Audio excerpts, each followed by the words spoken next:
Papagena. Potemkin na poka! This is the cinemas! Have some respect! Ma che le buone movies! Aspetta!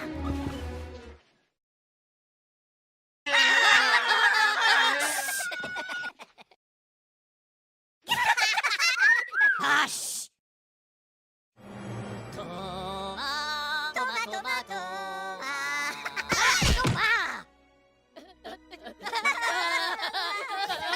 Look at you! You again! No! Milano, papadan, okay.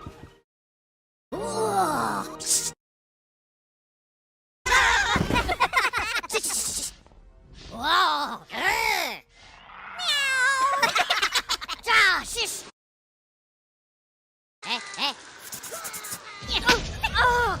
Pure bacca la macchina! That's it, buddy! You're out of here! No! Les movies! Papi!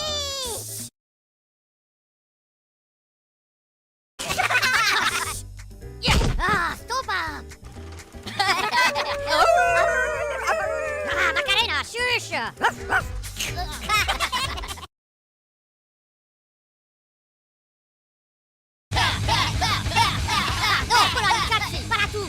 That's enough, fella! Move that ticket!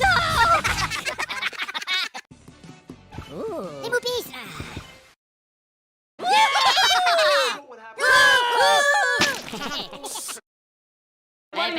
Bello, backtrack! Po,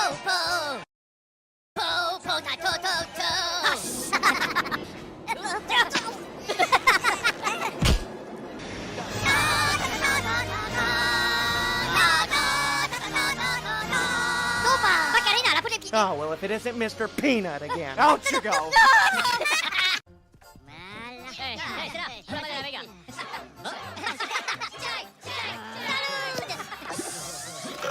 Stoppa la Macarena!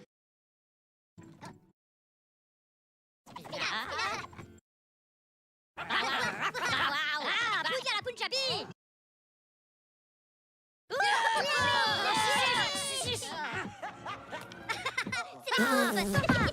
They do not pay me enough to deal with this baloney. Get up! Get out! Oh, c'est les Pouillarques! Bayou pudding! Oh, shh! Shush! Shusha!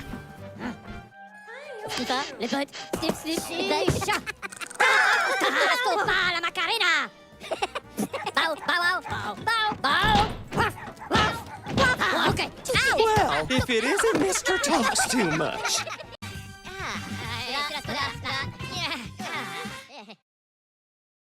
Oh, la potaine!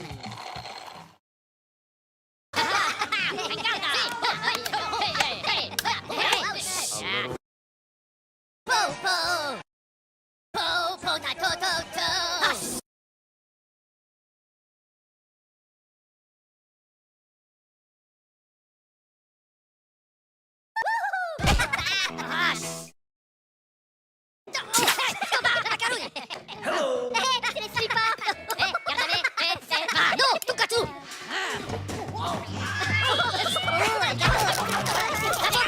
Time to go, Gabby Goose.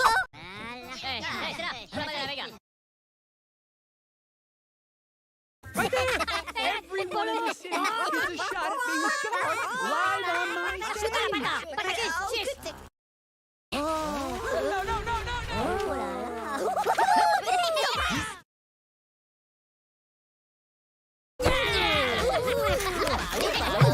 Don't you look so worried, face? I've got one for you. Time to put your walking boots on. Milano, papadan, okay.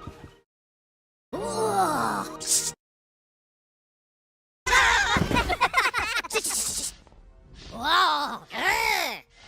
Meow! Shish!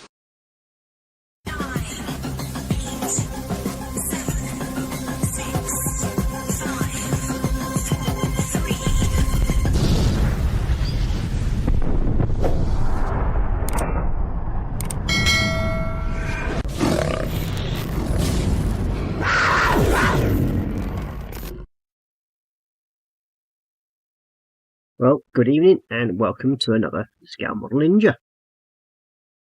So, I hope you're all well. Yeah, I've been absent, I suppose, in a way, from the group, from Fester's group, and the hangout for a bit. Just needed a bit of time out. And I've been busy with work. So, yeah. I've been busy though. I've done a show today with the little lad. Had a great time with that. And I decided to carry on building my one, which is now finished.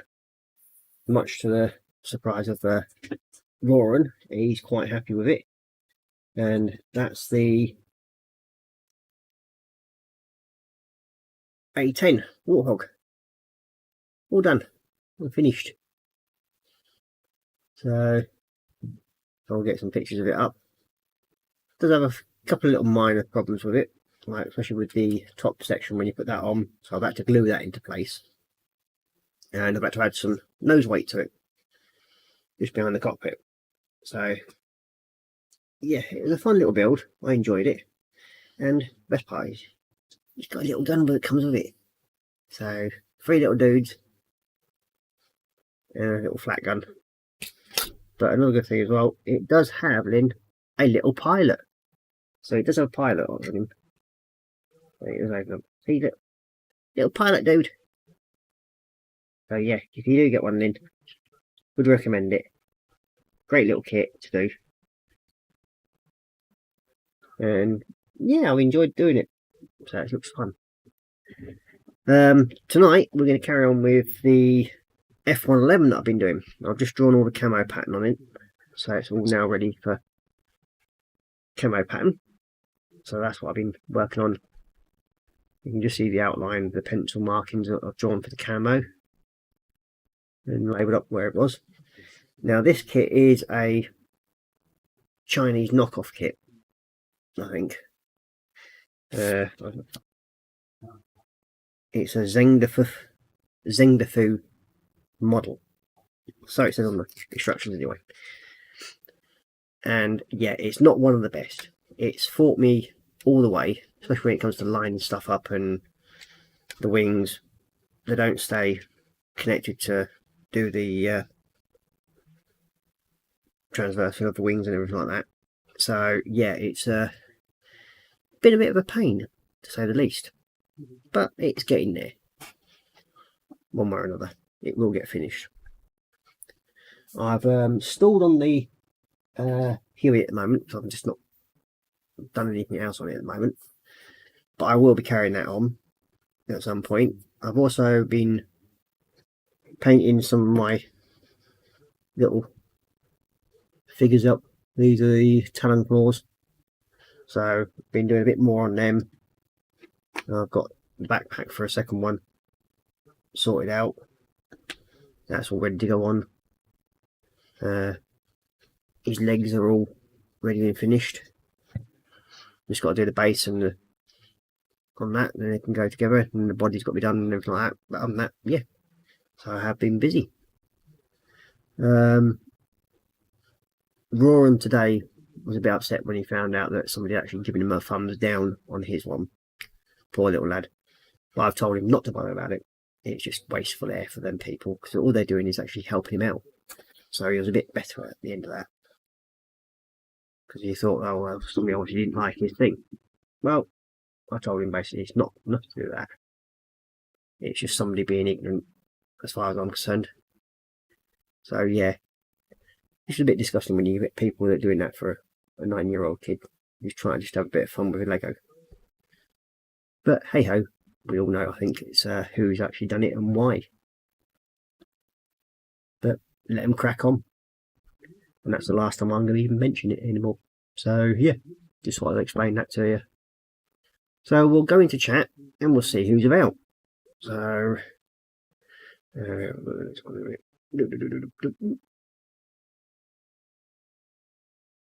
and first of all, it's Marcus Brunning saying, good evening, Ross. Good evening, Marcus. Welcome to the show. As you can tell, I've still got the cold a bit, so I sound a bit snuffly. I do apologise. then we've got Colin from Festa 67 Workshop in saying hi Ross. Good evening Colin, welcome to the show, and sorry about not being hanging out on that lot, just not been feeling it this week at all, mate, sorry. And then we've got Cy Reynolds in. Good evening Cy, and welcome to the show. And Colin just saying hi to chat, and then we've got Lynn Dibble in saying hi Ross and hugs. So yep, and hugs back to you Lynn, big hugs, big hugs. So then we've got, let's see, we've got Highland Boy in saying, evening all. Good evening, Highland Boy, and welcome to the show. And then we've got Colin saying hi to Highland Boy, Lynn, and Cy. And then we've got Highland Boy going hi to Colin, or hi to 56 Workshop. And then we've got Lynn saying hi, Colin, Marcus, Cy, Bob, and hugs. And then we've got Jack in saying from evening everyone. Good evening Jacqueline, welcome to the show. Then we've got Lynn saying hi to Jackie, and then Jackie saying hi to Lynn, and then Lynn's going, love the burp. Hi for that thing. And then we've got Sprue and Glue in at last. He's saying hi Ross and chat. So yeah. So what's everybody else got on their benches at the moment? Let's see what you're on and see if you've actually got anything new in. I've only had one kit that I won off an auction for a very, very cheap price, far as I'm concerned. And that's the little Land LRDG Command car. So, quite happy with that. I'm thinking of doing another little diorama with it, which I probably will do. But there's what I want to try and get hold of next is the gun quad and the 25 pounder, I think it is, and put them both together onto a little diorama for a desert one. I think that'll look quite good. So when funds allow, I'll be doing that. Just one other thing I was going to mention again. As you know, I will be hopefully starting up Patreon. Hopefully somewhere in the next 2 or 3 weeks. Now the Patreon I'll be setting up for myself, but then anybody that wishes to donate to me through my Buy Me a Coffee will be donating to Roran's Lego Build Fund. So anybody that does that through that one, that's all going to him. And very kindly enough, Sprue and Glue has donated a few pennies to him, which is very kind of him. He says thank you very much, David. It is much appreciated.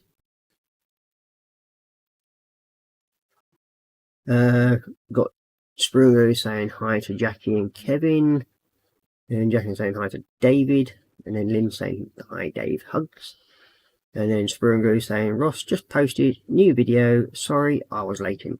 Not a problem mate, join whenever you want, that's no big thing. Everybody likes to come in whenever they can, that's the main thing. You're here and you're just watching some silly old bloke play around with plastic. Oh, excuse me. But yeah, and you've got Swimmer saying she is very welcome. Yes, thank you very much. You got Jacqueline saying I'm still working on my diamond art, and Kev has had a day off from his and has finished his F1 build. Pictures already up on the Sunday brunch. Very nice. I'll have to have a look at that at some point, and I'll get some photos put up of the A10 at some point. So don't fret, Colin, they will be on. So, and I'll probably stick some pictures of the little dude that I've actually finished. I can't remember if I had or not. Somewhere on my own. So I suppose, I think that's about all I've got. Oh yeah. This is what Roran will be building next. So I did tease him a little bit saying I've got something red to build next. And I didn't tell him until sort of like yesterday, I think it was. So he's got a fire truck to build next, and he's right looking forward to it because this one has movable steering, the little water gun moves up and down, and I think it sort of like parts of it lift up and turn and doors open and everything like that for him. So yeah, he's looking right forward to this one. And again, I think it's cost me about 26 quid, I think it was. So yeah, he's a happy little bunny now that you're getting to play with that one. So we'll swap down to Matcam and see where we're getting up to now.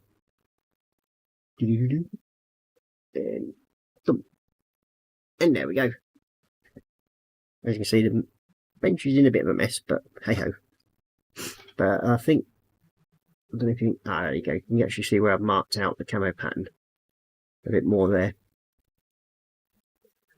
Now it's a 3-colour camo pattern. I've base coated it all in the tan colour first, which is what I normally do, and then I'll go for the next darkest colour, which will be the medium green, and then do the dark green.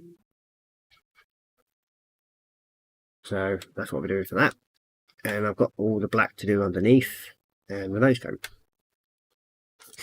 Now there was a shorter P2 that went onto the front of it, but for some reason or other one of the midgets has knocked it off, so I've now had to get the spare one and I'll stick that one in instead. So not that it makes any difference to me. So we've got all the other parts here ready to go. There's a couple of more bits that I need to put onto it, and then it'll be ready to rock and roll for the camo pattern. Just paint that. So first of all, we'll get that out of the way. Let's see if I can get Mr. A10 out of the way, and I'll get myself a bit more room here.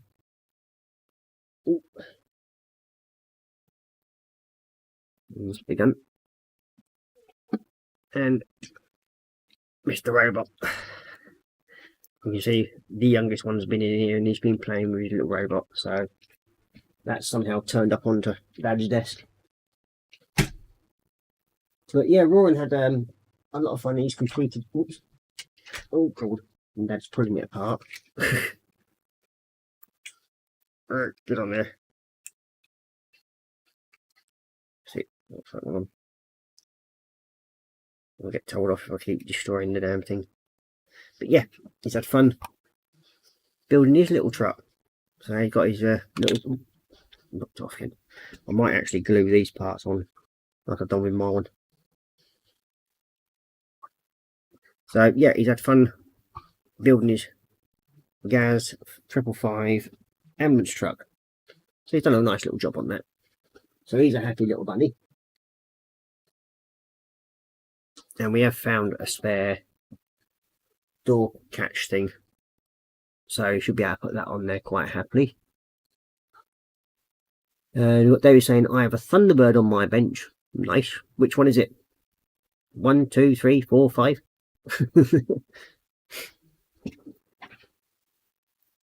Or is it a jet? But then again, you don't like building jets, do you? So I've got to get, where's me turntable? There he is.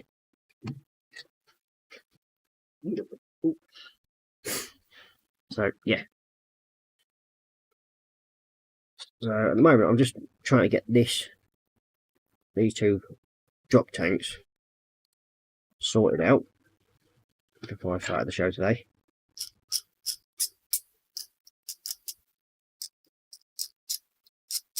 And this is a kit that I've been meaning to build for quite some time.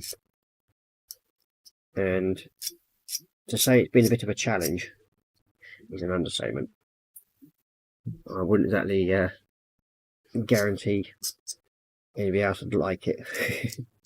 But I suppose in the way that the actual plastic itself is thick enough for that lot, but that's also where one of the problems is. I mean, yes, all the air for the bombs to the actual sections that hold the bombs, these all move with the wings when they swing. But what a faff to get them together. And like the Tornado from the Revell kit, on that one you have like a little link pin that goes on top. But this one you actually have to heat melt the actual things down flat to hold them together. Now if you get that wrong, you're screwed. That's it. You only get one go at it. And I did make a mistake on one of them, so it's a bit slightly wonky. Oh dear me, I'm going to have to blame it now. You have to excuse me a minute.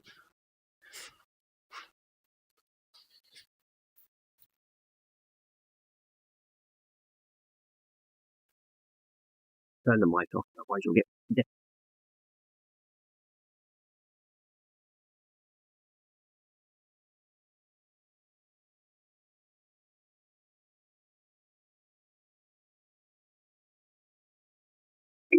There we go. That sounds a bit better now. Get this one cleaned up. So, people tell, oh, it's a TB2 trans kit. Nice.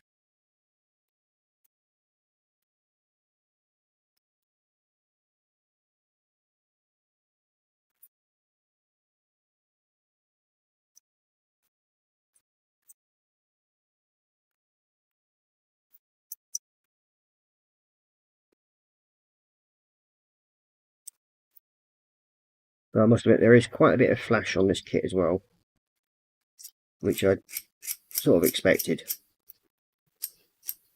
I think, if I remember rightly, I only paid about £14 for it when I got this kit.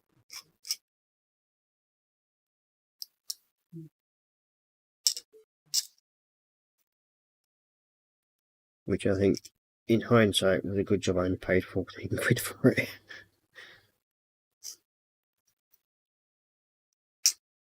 And this is the second time I've attempted to build an F111. The first one was a complete utter failure. And then we've got Michael Naven just joined us saying, evening everyone. Good evening, Michael. Welcome to the show.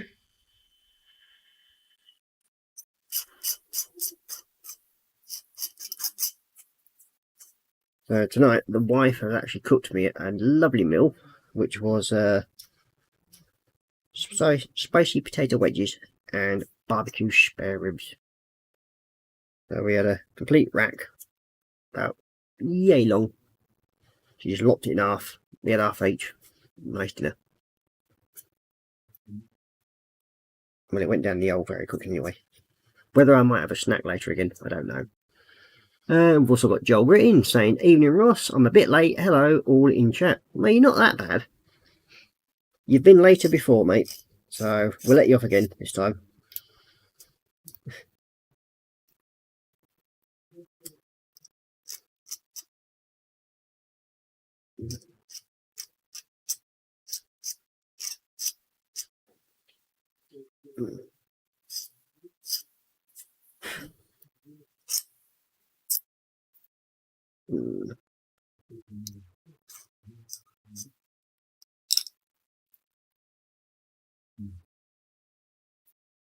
Let's see if that goes together now.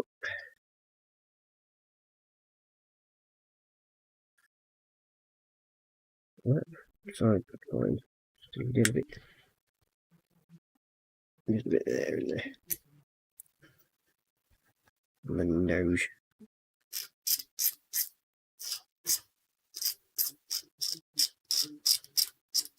A lot of people will probably say I'm doing the wrong thing by scraping it, but it's what I'm used to doing. I don't recommend everybody does this because sometimes it can go wrong where you end up scraping way too much off. But if you're gentle enough and just taking a little bit away at a time, you'll be fine.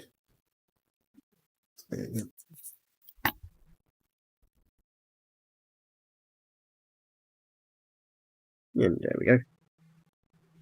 Perfect. Bit of a lip there, but we can sort that out in a minute. Okay, 2 clips.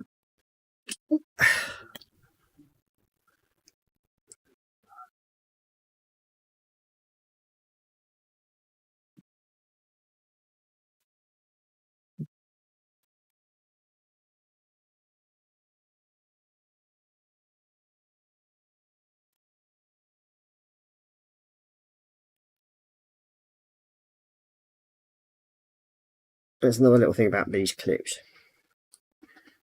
with it being a nice little round object, sometimes you can struggle if you put the flat sections of the clips on together. So what I do, just flick them up out of the way and then use the actual recess on the clip to actually hold it all together.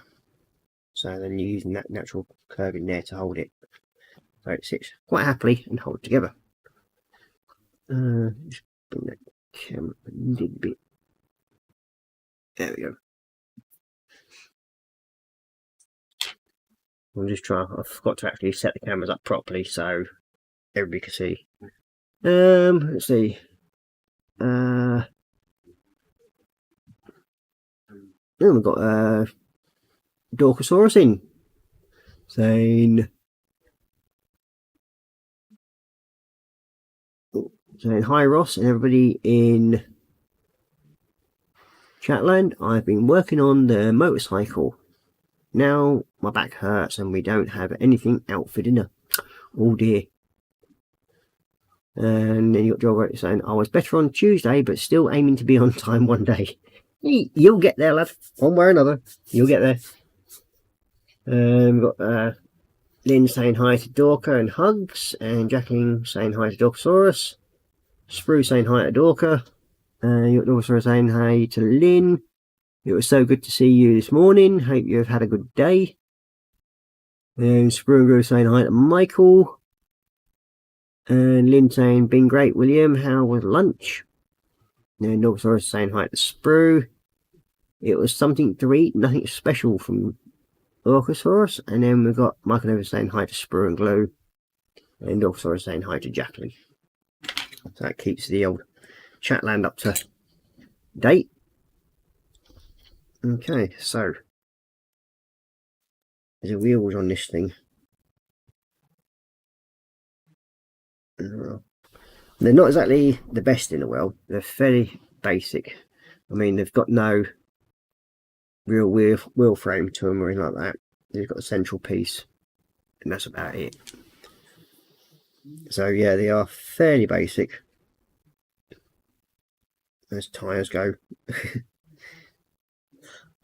But we'll make do. Anyone? So yeah. Two pick up all the ones we should do. Yep. There we go.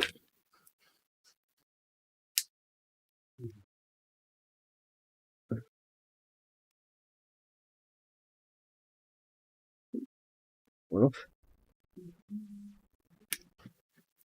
That's the one. Tighten. And a toothy pick.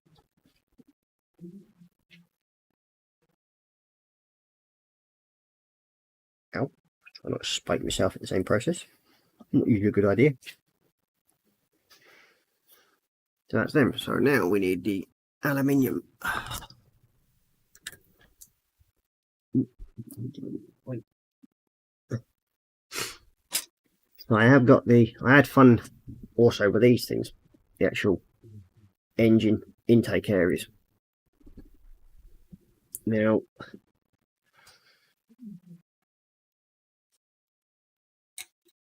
try and get them together. The instructions themselves to get these parts together, even though there's only 3 bits, is very, very vague. And that's probably an understatement.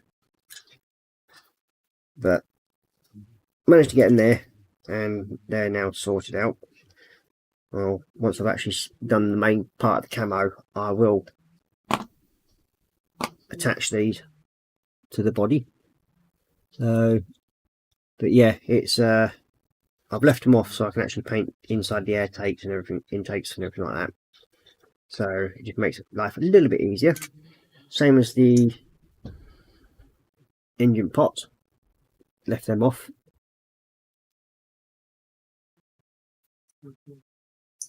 And you got Michael Noven saying, I prefer wheels up and flying from my ceiling. Yeah, well, most of mine end up on the ceiling, but I have the wheels down because I do take them to shows. Especially when we have the Keighley show, so I take a few down there and I just decide which ones I have. So it just means I've got somewhere I can actually sit them We've got Sprue and Glue saying, Dorka, I'll pass you a rocket. 2 guesses where you can place it before lighting. There you go. Get a bit personal there, ain't it? Sprue?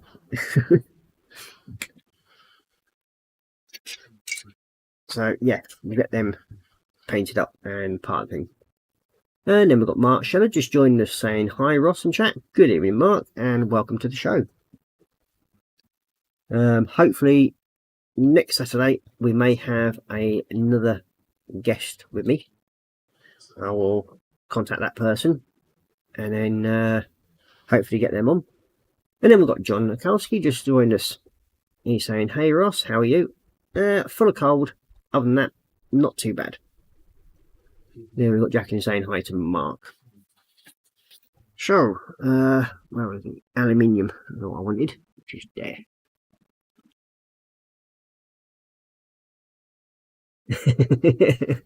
So you got Spruger say, Ross, he won't be late then.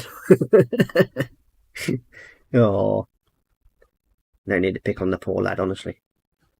Well, yeah, I suppose there is. How dare he be late at my show? You got John Kowski saying F lol. Fair enough. Okay, so oh.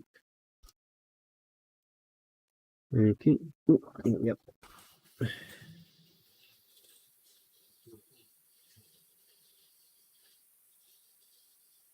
I'm just going to paint the inside sections of these.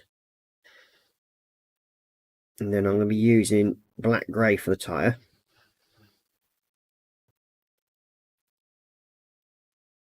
Which is probably equivalent to the Tamiya rubber, I think, near enough.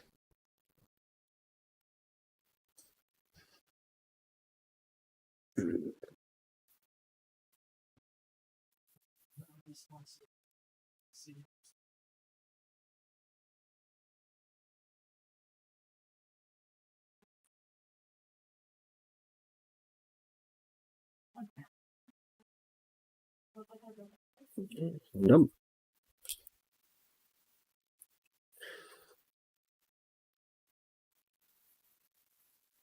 And I forgot to turn the TV down. Never mind. I did manage to just make me brew just in time though. And looks like we've got JC Bricks and Builds joining him. And he's just saying hi, hey to Jacqueline, and then hi, hailing hugs, and then we've got Sprue saying hi to JC,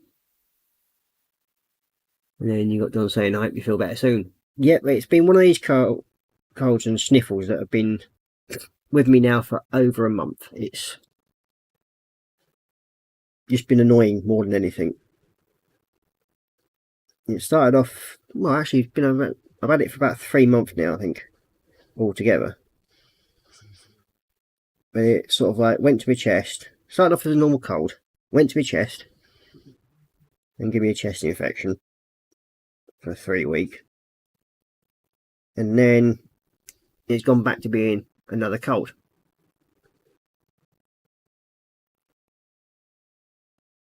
So you got Joel saying hello to JC Bricks and Builds, and then JC Bricks and Builds saying hey to Sprue, and then John saying F111. Sorry, yep. Yeah, it's an F111. It's one of the cheap Chinese knockoff ones, so it's nothing fancy. You also got JC Bricks and Builds saying hey to Joel, and then John's asking, does that kit have the cockpit separate from the fuselage? No, it doesn't. It's actually part built into it, so it would be nice if it had actually have the separate fuselage section that you just sort of like a cassette that blocks it, sort of sits in, which is what it does on the real aircraft, which is a shame really, but there we go. But yeah, it's just one of the really cheap Chinese knockoff versions of it. But in a way, it's not been overly bad. I know I've said it sort of like fought me all the way to build it, and it really has in a way. I mean, I've still got a few bits to add on to it and then there's also a few bits to clean up, and then I'll be able to do the final paint job on it. So yeah, it's just going to be one of them. I think it'll be what it'll be at the end, I'm afraid, on this one. But it's one of the things I enjoy about kits, is when you get one of those kits that fights you, and you sort of sit there and you think, like, you're humming and hawing about what to do with it and everything like that. And yeah, and in a way that's what I enjoy about model building. Yes, everybody builds the Tamiya kits and everything like that, and they have great fun doing them, but to me, I just find them very, very plain. And I know you can get lots of extras and everything for them, and you'll probably end up shooting me for saying this, but I'm not a great love of Tamiya kits. Never have been, never will be. I just sort of like, I do prefer doing my older builds. I mean, yeah, Tamiya have their place for the newer model of society, and it helps encourage them. Great. But it's like I say, I prefer something that's going to challenge me. And like this kit, cheap and tacky, and the challenge is try and make a silk purse out of a pig's ear, in my view, and it's gone together.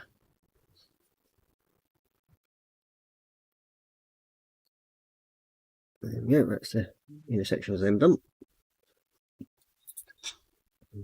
Let's see.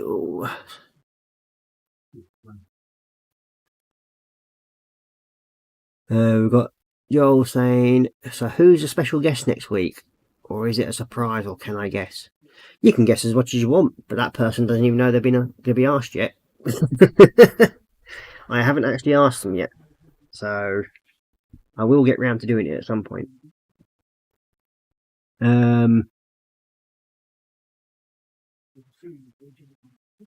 You got John saying, it's the skill of the builder who makes the kit look awesome. Very true. And with me, it's like, I prefer to do the older kits that give you something to really get into and enjoy. So yeah. We've got Michael Naven saying, I remember when the F-111 first came out and everyone wanted to fly the new hot jet. Sack and Tack argued which branch would get the plane. Yeah. Mark says, usually our planes, Ross, unless it's a tank. Lol.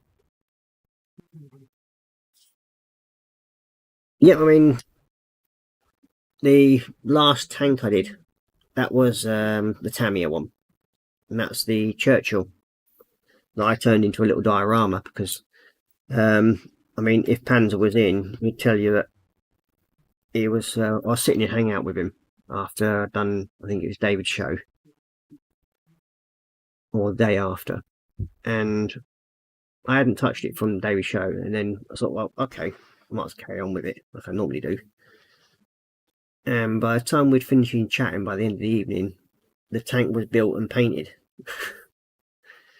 And then sort of like Panzer's going like, well, I've managed to get mine put together, bar his tracks and everything.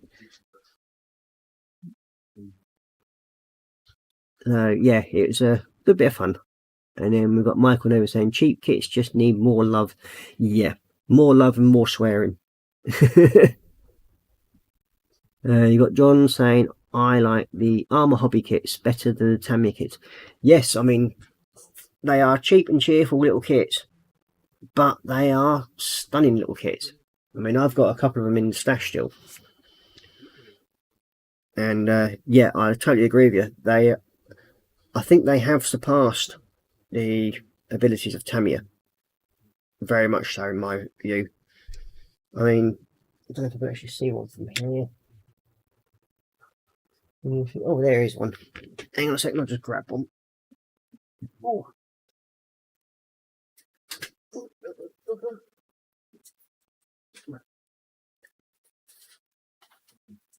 There you go, one of my little Hurricanes that was used by I think it's Swedish markings on it. And it's got the blue sticker on it, as they call them nowadays. You can't really mention the names, people get upset. But yeah, for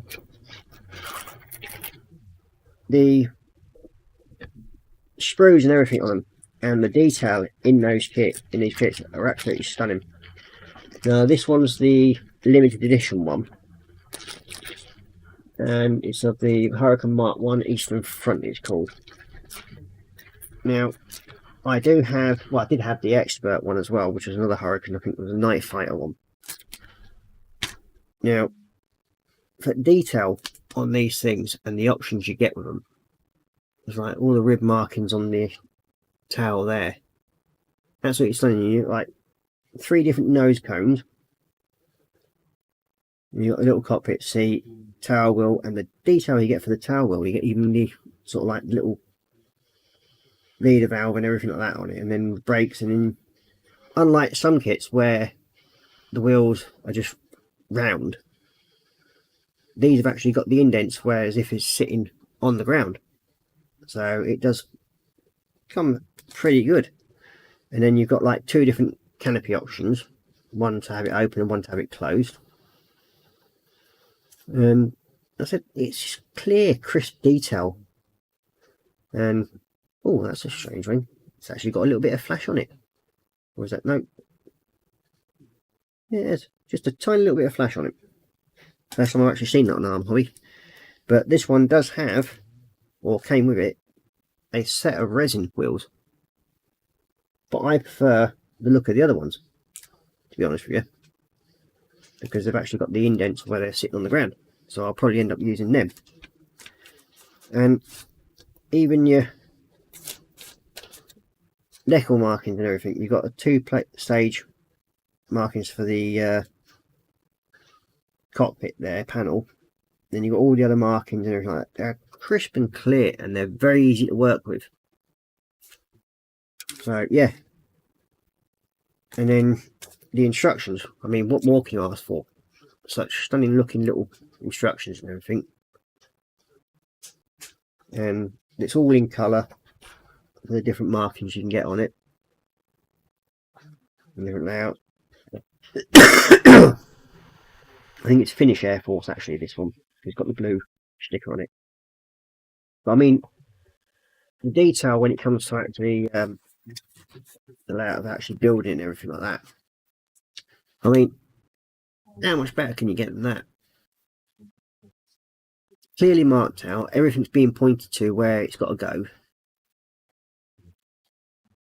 It's just stunning little kit. I mean, with the Expert one, you do get photo etch with it. So, I mean, like the internal of the sort of like the wheel bay and everything like that, all the details in it. And then you got like all the parts for the air bottle and everything like that, the hydraulic bowl. It's just stunning little kit. Yeah, I'm quite stunned with the actual quality of these little kits. I mean, for a 1/72 scale, I mean, it's like the detail in the body. You can get all the rib markings and lines and everything that's in it. All the panel lines are recessed. You've got the underside, which has got the little gun ports and everything like that, because normally you have to end up digging them out and everything like that, so it's a pain in the arse. And then you've got all the rib details inside. And you've got like 2 different options for propellers. You've got little ailerons and everything. So yeah, you've got a lot of options to do just from one kit. And it all comes, I think I paid, what? About 16 quid for this, I think. And that was posted. So I was quite surprised with it. And they are, the best thing as well, they're actually starting to make 48 scale kits as well, which is even better for me because I prefer working in 48 scale. So that's what I'll probably be investing in at some point fairly soon, is a Armour Hobby 48 scale one. I think they do have a few, well, a couple of options now available. So yeah, I was quite impressed with these when I first got them. And I mean, the first Hurricane I got, which was the Mark 1 standard one, I got it as a trial when they first started bringing them out, and I only paid 11 quid for it. And I think I got these through Dave Coley on the internet. And as far as I know, he does post abroad as well. So if you ever go onto Dave Coley on, find it on the actual internet, or on, he's actually got a page on Facebook, and then in there you'll find a link to his shop. And I think if I remember rightly, he does actually have a physical shop as well as online shop. I'm not sure that might be somebody else, but yeah, it's very, very good value for what you get for it. And a lot of the times you do get a nice little free present as well. I mean, the last time I ordered from him, I ended up getting, where are they now? A set of tweezers, a full set. And there's a set of 3 tweezers, I think it was. That's what I got. And then on another occasion, I got a set of snips, which are oh, there they are. I've been using them. So yeah, they actually are quite good. And these are they're side snips as well, so they're nice and thin. You can actually get into places where you normally can't get to. You got, let's see, you got Michael David saying, I remember when the F111, yep, done that bit. And then we've got Michael David saying, I just picked up a P51BC by Armour and I was impressed. The P47M was an old Revell with new decals. Oh, okay. We've got John saying, they make great kit. The details that they put into the models are sweet. They are very much indeed. They've got so much detail in them. And it's like the inside of the cockpit and everything's completely detailed out. And you can go to town with it. If you like going that small and go to town with it, you can do. And Michael Lewis saying, yes, I agree. Mark Scheller saying, going to have to give Armour a go. Is there a good range of kits? There is some. Now, I think they actually are increasing the size of their range. As I said, they're starting to range out into 48 scale as well now. So, because at one point they were purely 72nd scale. And one of the good things about the Armour Hobby ones, you can actually paint it all on the sprue and a lot, and you can actually stack the sprues up together, and they won't touch each other. So they've got designed in the framework pins that actually hold them up separate apart. So that's another good thing as well about them. That's Dorcosaurus is saying, well, I have to go get something to eat, or I'm not going to. You all have a good evening. Good to see you, Ross. Bye. Okay, mate. Take care. Hope you have fun. And John's saying, I usually need to order at least 5 kits at a time to make the postage work for me. Dave Kelly, I think he does ship to the States, mate. Best thing you do is go onto it, join his Facebook page, and then send him a message, and I'm sure he'll probably end up working something out for you, mate. And then we've got Kevin Stevens just joined us saying, evening Ross and all in chat. Sorry I'm late in as UFC was on. So you're basically watching 2 grown men beat the hell out of themselves, but playing at it at the same time. Then we've got Lynn saying hi, Kevin hugged. And then Kevin saying hi Lynn. So yeah, we'll get back to building now, shall we? So I have done all the little bombs. I put all these together before. Michael Davis saying, yes, the postage can be a deal killer. Yeah, it can be. I mean, it all depends if you order more than one and make the postage worth it. But if you were just going to buy one kit, then yeah, you probably would be sort of like killed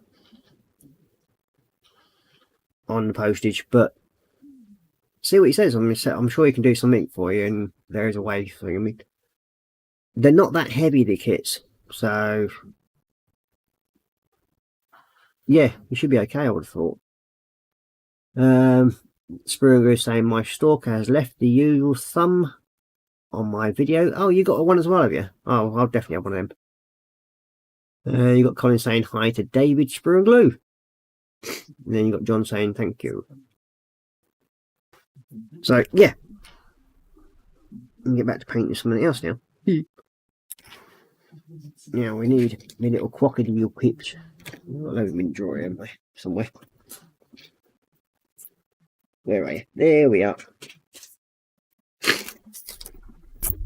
These are handy little things to have. Yep. I think I got these off of AliExpress. And they cost me something like £2.50 for 50 of them. So yeah. They're certainly handy little things to have.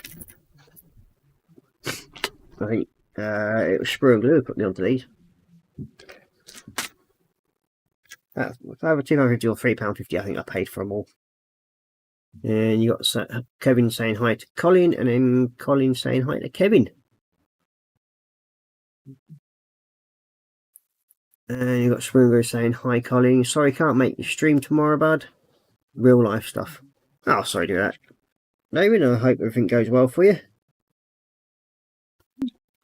And we'll get all these pegged up like this. And then we'll get the base coat down on these.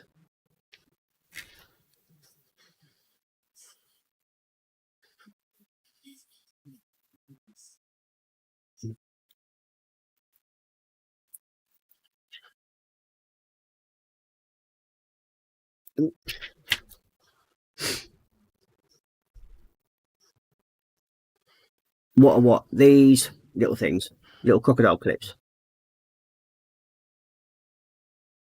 Or these little things. They're the little bombs. But yeah, they're little crocodile clips with metal shafts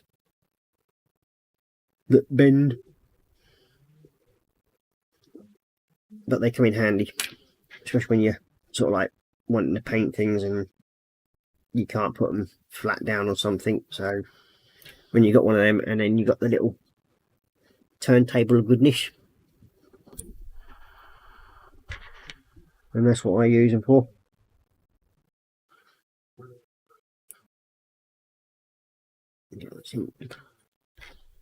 You got one with the loose tail there.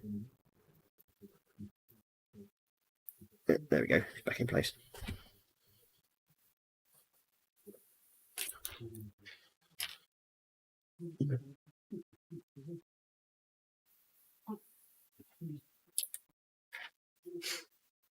I think I was having a good chat with a friend of mine yesterday. He runs the Yorkshire Veterans Modelers Association group, and he was on about the P61 Black Widow, and he was asking me how if I had a spare one. And I said yeah, but it's an old frog kit. Now it'd been previously started by somebody else, and yeah, if anybody's like me know about frog kits, they are a pain in the arse to build, but they do turn out to be quite good models at the end.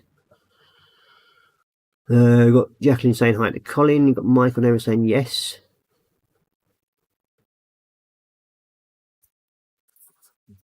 Yeah, they're just alligator clips on pieces of metal.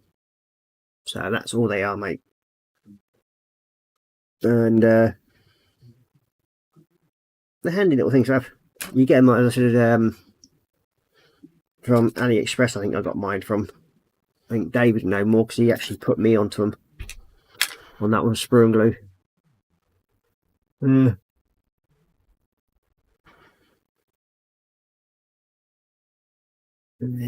Kevin Stevens saying belly was beef stew with dumplings. Bench was Technics F1 car. Very nice. Jordan Kelsey saying okay. Okay.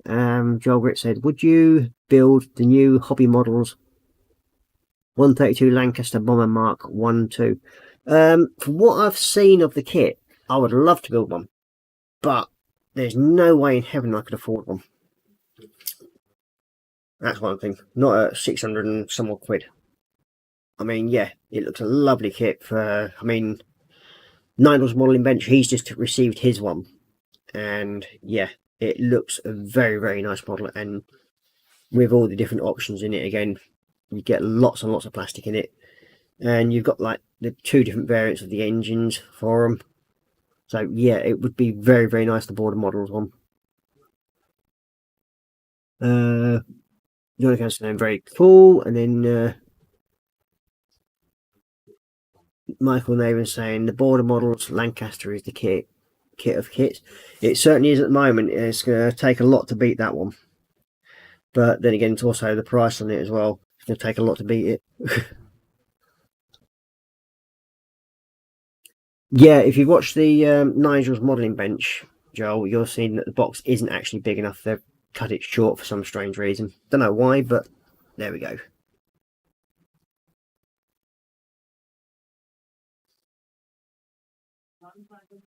And Michael's saying the box does cause some part breakages. Oh dear. Well, I'm sure when they do the next run, they will probably look at doing the box better for it. I mean, Nigel's modelling bench, he's actually done a review of it, and yeah, he did mention the box was smaller than what the actual kit was, so it could cause a few problems. Yeah, what about Solomon? Okay, we'll start getting some of these bombies painted up.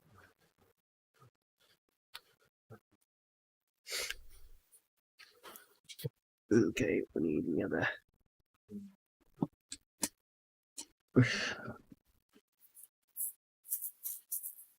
Oh, I haven't used that one for a while.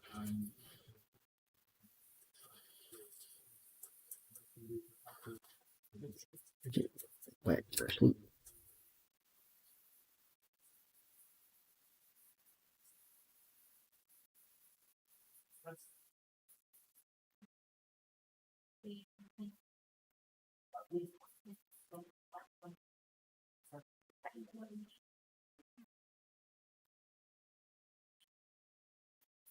Now, I'm not sure when I've got this kit finished what my next one's going to be. It all depends on what sort of takes my fancy when I'm searching through my stash. But I think I might be sort of like leaning towards building a ship next. And the Yamato that I've got, the Tamiya one, it keeps screaming at me to build it. So that may well be the next thing on the bench.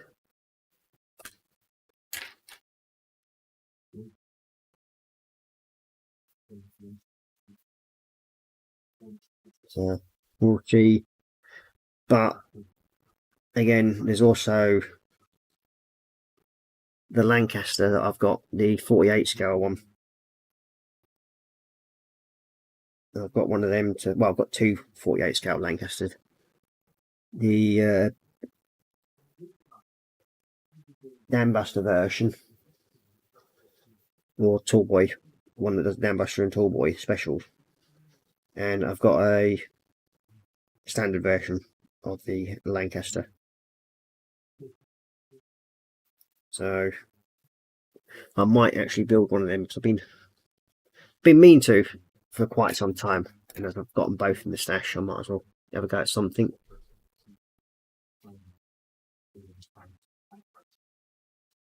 And we've got let's see.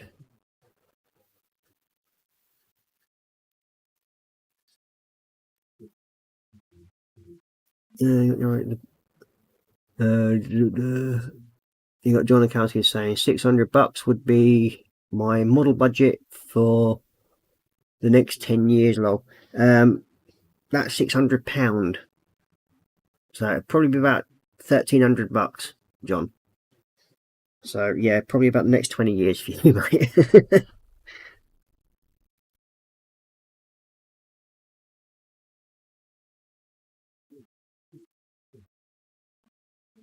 Yeah, it's not a cheap kit, but again, with the detail you get from it and the stuff that comes with it, it is a stunning kit. But I still can't sort of fathom justify spending that much money on a kit.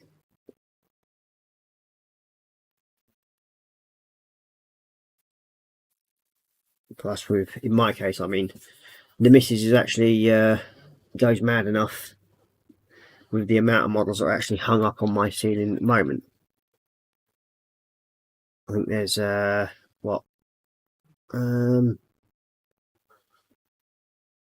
close to 50 hanging up there on the living room ceiling. There was I did used to hang them up in the kids' bedroom, but Draven, my youngest, great delight in playing the enemy fighter and knocking them all down. But hey ho, it's when he stops doing that sort of thing, which will probably be in the next within the next year, things will then start going back up on the bedroom ceiling for him. Because at the moment he just doesn't understand that, yeah, they're daddy's models and shouldn't really be doing that. But hey ho, it just makes more room. They'd been up there for 5 years, and yeah, the only things that seem to have survived till the end were the Harriers, and now they're slowly getting diminished. I think they're all sort of like past saving now. So I'll probably end up boxing them up and then send them off to something like Fred, the man shed, because they do like building crash planes and stuff like that, or using them for parts. Which there's plenty of parts on them.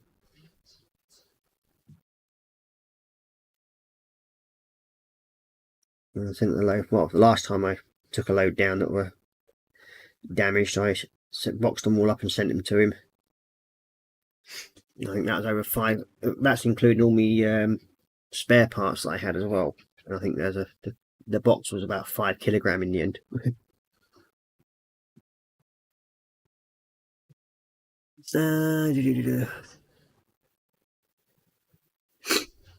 You got Joel Ritz saying, I do watch Nigel. He's okay, brilliant at moaning. Oh, he's good at that. Then we got Michael Naven saying, my wife said a big no on the Lancaster. That's the border models when I take it. I could probably understand you, because my missus would probably say the same thing to me.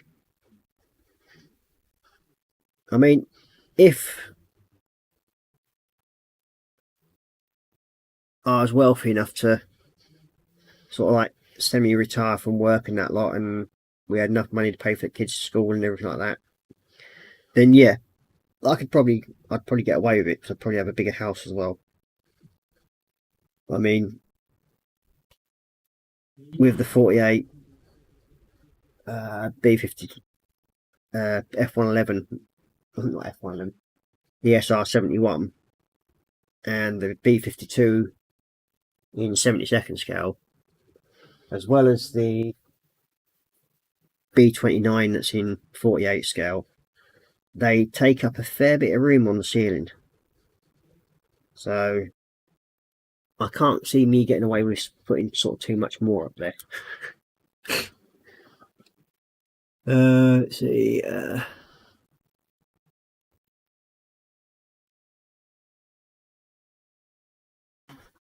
Joel says, were you not going to build a kit a girl suggested last week?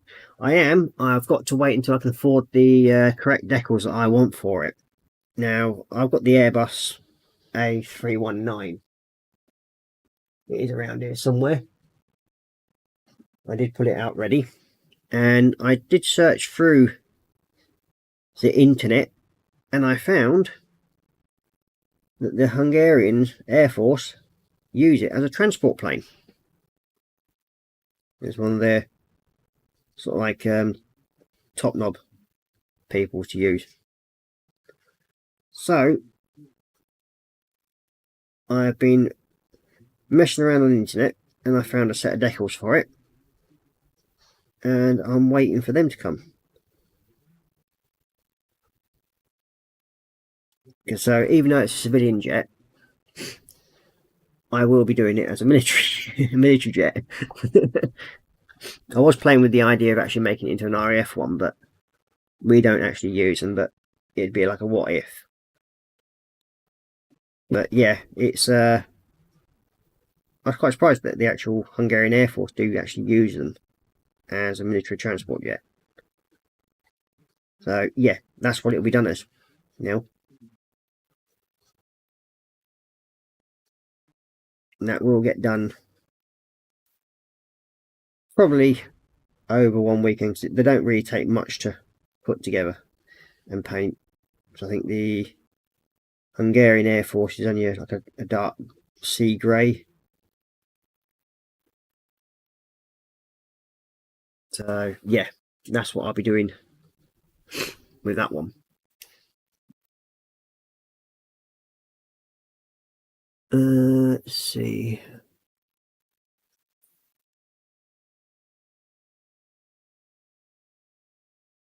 And you got John saying, I agree, Michael, postage is becoming expensive. It is indeed. Michael's saying, I have 3 Lancasters to build, 1 Tamiya with the Grand Slam and 2 from Hasegawa with Toolboy and Dambusters. What, are they all 48 scale, Michael? Or are they 72nd? And you got Michael there saying, my brothers did the same to me. Yeah, they've just had fun with them, that's all. And he got rid of them in a way. Postage is only going to get worse, I'm afraid. It certainly is. And John's just saying, agreeing with that by the looks of it. Then we've got Michael there saying, the size of the plane would have to be a wall mount. I mean, mine, well, if I can get my bench cam to move around a bit, you can see where, oh, here we go. I've got them ones hanging up there, and that's the big B1, the 48 scale one, and then there's the 72nd one behind it. Now that's actually mounted on the ceiling with a metal hook. Now the big 48 scale B29, that's actually mounted on the ceiling with a metal angle bracket. Now I did say that I was going to show you how I found the beams to actually attach them to. But as you can see, the ceiling's getting fuller. And you've got the SR71 and the B52 up there.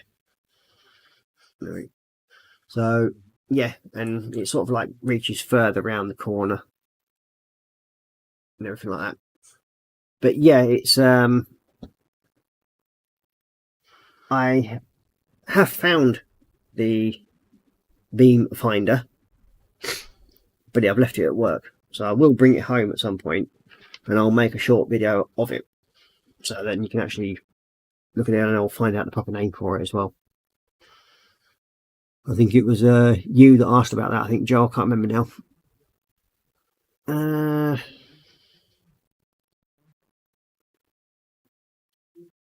And John Akowski saying, this is why I'm building my F4 Phantom 2 collection in 1:144 scale. Yes, we know that one. You got Linda for saying, I'd like to see that, John Akowski. What, the F4's in 144 scale? Yeah, they are tiny little things. Michael was saying, Tamiya is 148, Hasegawa's are 172nd. Nice. I think the Grand Slam one is the one I've got in 48 scale. And that's the special one. It can also be turned into the Dambuster as well.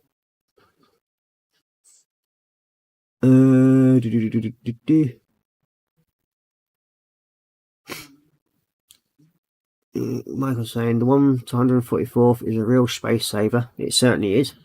But I mean, I just find them way too small. I mean, I did get challenged to build a 144th scale model. So, I built one, but not what everybody expected. My 144th scale model is this little dude. So I cheated in a way, I suppose.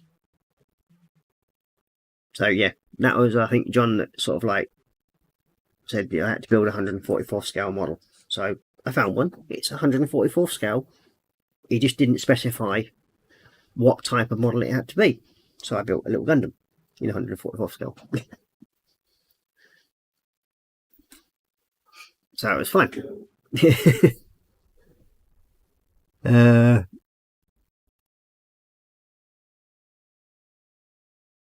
You've got John Michael saying you should do a video of your ceiling collection. I see a lot of great work up there.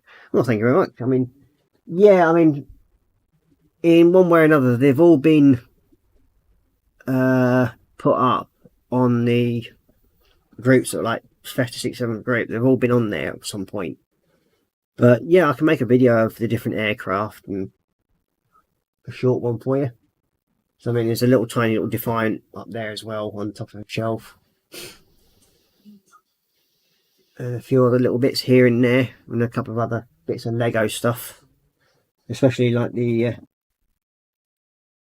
little Lego A10, which is that thing. Well, it's not actually Lego, it's a different kit, but yeah, that was a fun build to do. I just like it when you got the flame coming out the back of one of the little rockets. So, and just so Lynn knows, it does have a little pilot dude. He's in there. So if you want to get one, he does have a little pilot dude. But it also comes with its own little flat gun. Then we've got John saying you have an awesome Air Force in orbit. There certainly is quite a few up there. I think a few of them you've seen on the ISM, not ISM, the Infinite Models and All Things Scales models. They've been up on that sort of group at some point or other as well. You got John saying, hey Lynn, I need to post the couple that I have built. Certainly do. I mean, John, get yourself over to Festive 67's workshop. It's a group on Facebook, and we do a Sunday brunch there. Well, Colin does, and it's a good laugh. And you get to see your builds come up on the Tinterweb or YouTube. And it starts at 12:30 each day, each Sunday.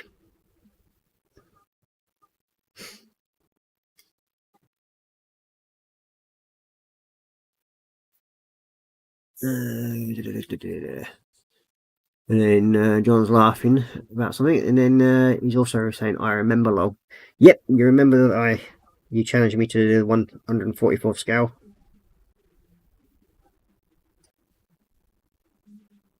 And in my view, it wasn't cheating.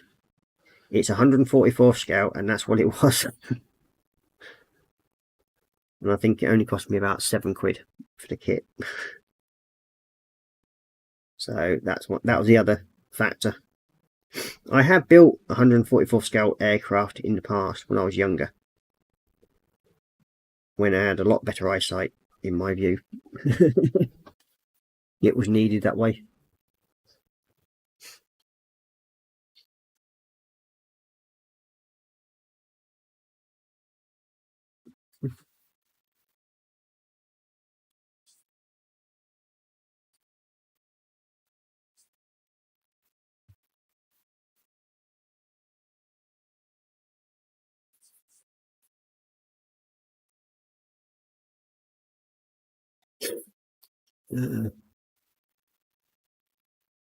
The group's called Festive 67 Workshop,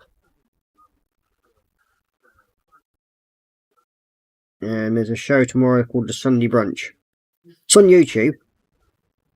If you type in Festive 67, or if Colin's there, he will probably put a link up if he's still in the chat. If you could kindly do that, please.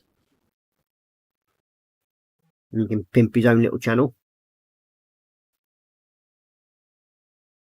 And you got Michael there saying that's what Jules glasses are for. Yeah, I mean, I do have a set of little goggle things. Well, they're actually the misses, but I use them, and then I got a set from David, but I very rarely use them. I mean, with my glasses, they are bifocals, so they sort of like magnify when I look down at things, which can be handy. But when you're wearing those sort of like goggle type things, it can cause your eyes to go funny, in my view. So I very rarely use them.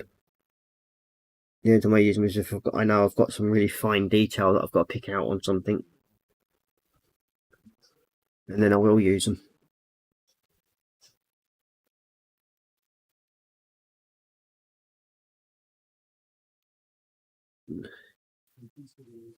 I mean, these little blue brushes I'm using at the moment, they're from Dave Coley as well. So he does lots of different things. And they are all good pricing, in my opinion. I mean, I've brought quite a few different model kits and that from him in the past. I got the 1/72 scale Constellation Morning Star. And that's another build that I'm going to do in the future. That'll probably be a live stream build. And that only cost me 15 quid. And that's the Hasegawa kit. So I thought that was quite good.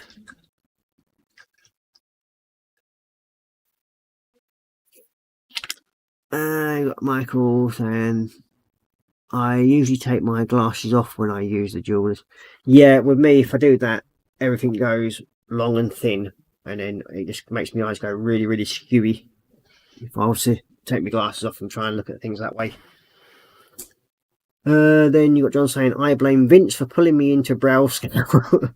And you get pulling me, and you get pulling me into the dark side of Warhammer, lol. Yeah, but you enjoy the Warhammer.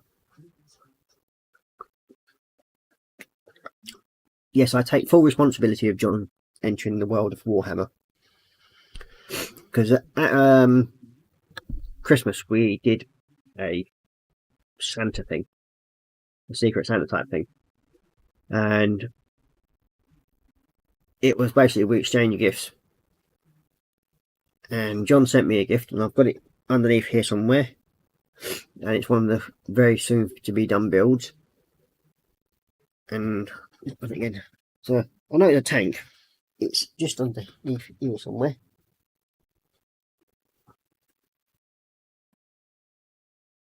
I think it's a Sherman, something like that anyway.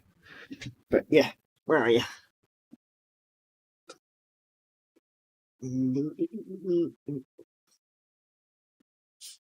I did have it there.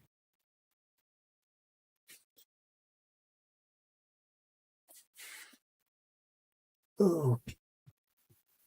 It might have been put into the armour section now. Oh, pardon me. But yeah, I got that, and I sent John a few different figures from Warhammer to do. And yeah, to say that I think it was a surprise. I think he has enjoyed building them, but I've yet to see photographic evidence of how he's got on with them yet. So that's something I will look forward to at some point.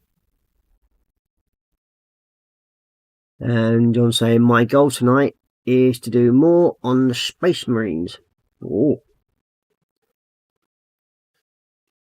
And you got Michael Naylor saying, once you go to the dark side in Warhammer, you'll never go back. Yeah, dear.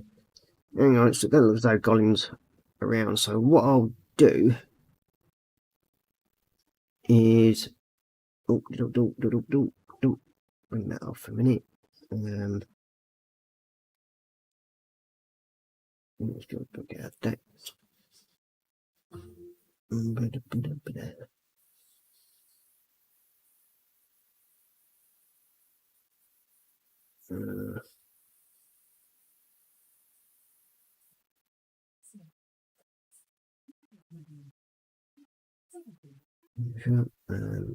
That one there.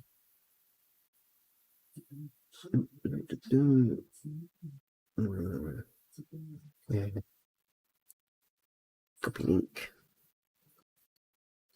Bring that one up again, and then bring up the live chat again. Do that, and do that.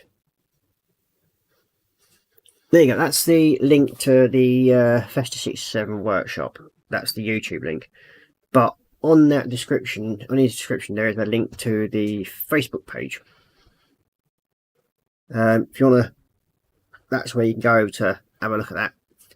And it's usually a good laugh on 12:30 on a Sunday. There's a stream that starts there. He also does a stream on a Friday, which starts at midnight, roughly midnight here in the UK. So that'll probably be about, well, most of the people in America are about 6 hours behind. So you're probably looking at about 6 o'clock in the afternoon over there. So yeah, it's done so that people can actually watch it happily from America and that lot. So you'll get a chance to.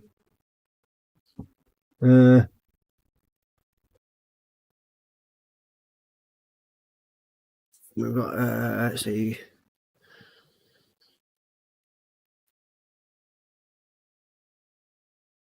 He's awake now. I mean, I did ask you to do it, Cole, but you obviously didn't hear that part. But yeah, it's can you find the link to your Facebook page up into this as well, please, Colin? So, because I think there's a couple of people that might be interested in joining it that haven't been to it already. You can fire a link in for that. And you got John saying they are fun to build Warhammer. Yeah, they are very much fun. You got Michael saying, I love doing Warhammer with my son, but it gets to be somewhat expensive. Yes, it can be.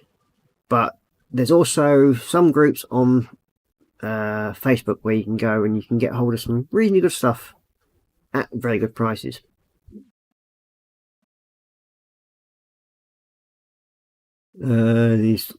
John's going, that will be 6 AM for me, lol.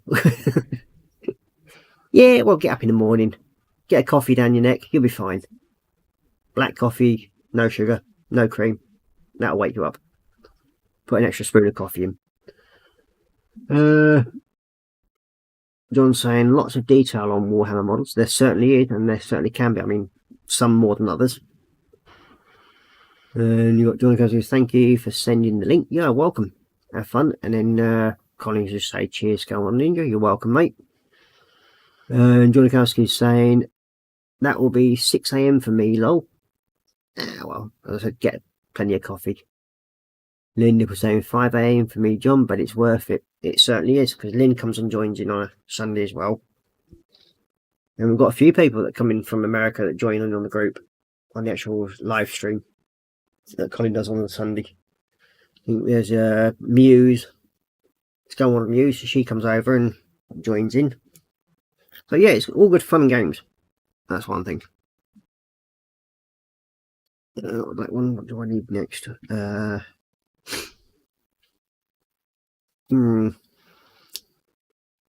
is the black actually I need. So I've got the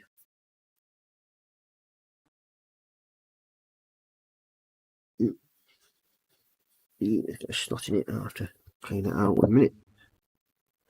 Little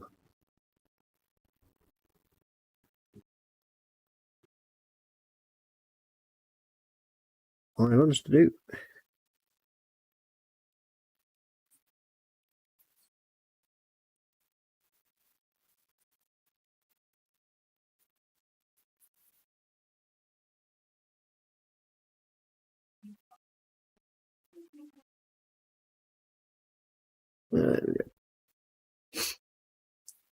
Yes, you'd need lots of coffee. But Lynn doesn't drink coffee, she just drinks Dr. Pepper on tap.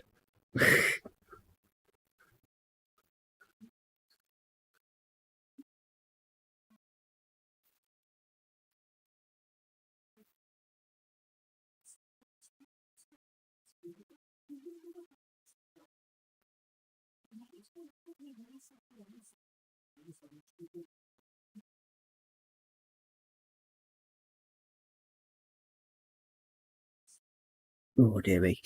Oh, there we go. Oh, Cora Pink's put a link up for us. That's the Facebook group for Colin Festa 67 Workshop. He also has Patreon and buy me a coffee as well. So if you like what you see over there, if you do join the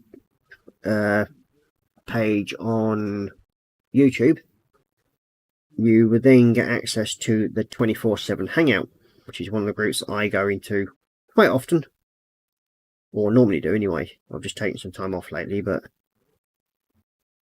it's also one of the good groups to come and join. You can go in there 24/7 hours a day, open. It's basically a Zoom chat, and it's a group where you can all hang out and have fun.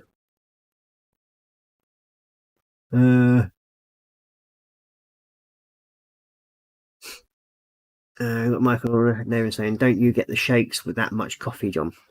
Well, if John's like me, the kettle doesn't often get filled for long. We drink lots and lots of coffee,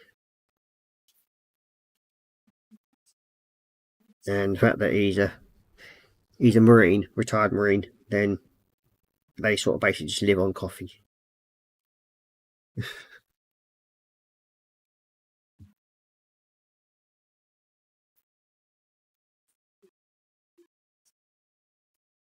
Now, whether he has any sugar in his one, I don't know, but they generally don't.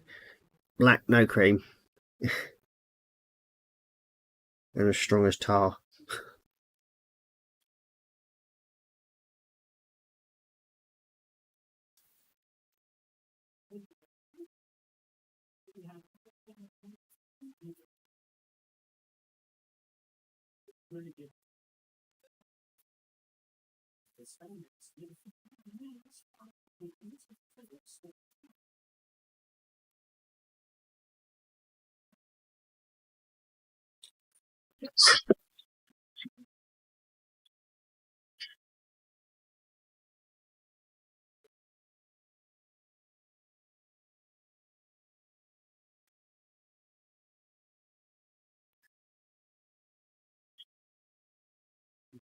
Sorted.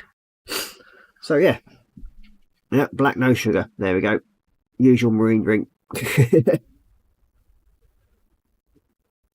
And you got let's see. You got Michael Nova saying Dr. Pepper is the best. Never been a great fan of it. I mean, the wife likes it. I think she tried the cherry one the other night, but the British one's completely different to the American one, because we have aspartame in ours, which makes it completely different. John Kelsey saying, depends on the size of the cups, Michael Lol. That's obviously about his coffee. Linda Paul says, yes, it is, Michael Noven. Yeah, well, beg to differ on that one, but then mind. John Kelsey saying, thank you, Cora. And Michael Noven's going, only the cool people drink Dr. Pepper. I do drink, I've drunk it in the past, but it's not great. And yes, the wife, I knew she'd drop in on that one, saying Dr. Pepper is the best, lol. I know it makes her burp a lot anyway. And Lynn Nipple saying, yep, got the cherry DP next to me. Fair enough. I don't know what Mrs. thought of it.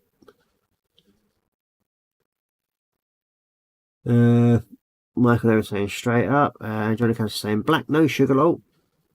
And then you got Cora Pink saying, try the cherry one for the first time the other day, Lynn. Well, did you actually like it, woman? That's the general answer. Linda saying, how did you like it? There you go. See, she has actually stated that, Cora. But hey ho.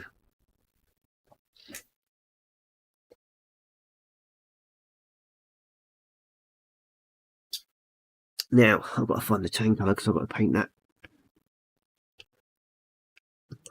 And the base colour on these intakes. Oh dear me. There we go.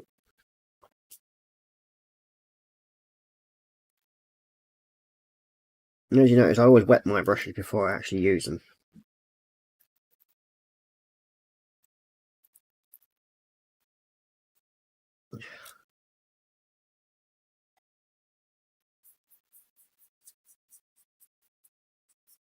It just helps make the paint go down smoothly. It stops you from leaving so many drag lines.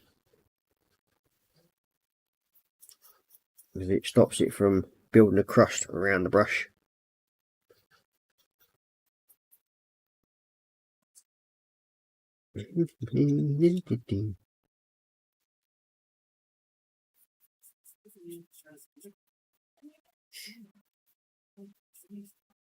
Okay, that's the first. Not on that one. Wait, oh, there it is.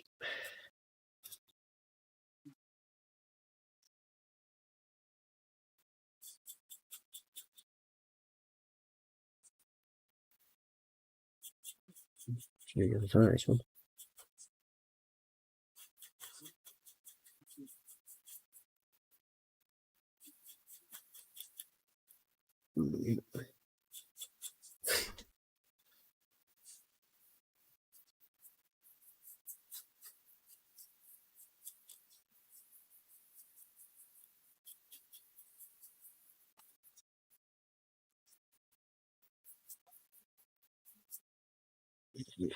Just got to do the other side of this bit. I forgot to do before.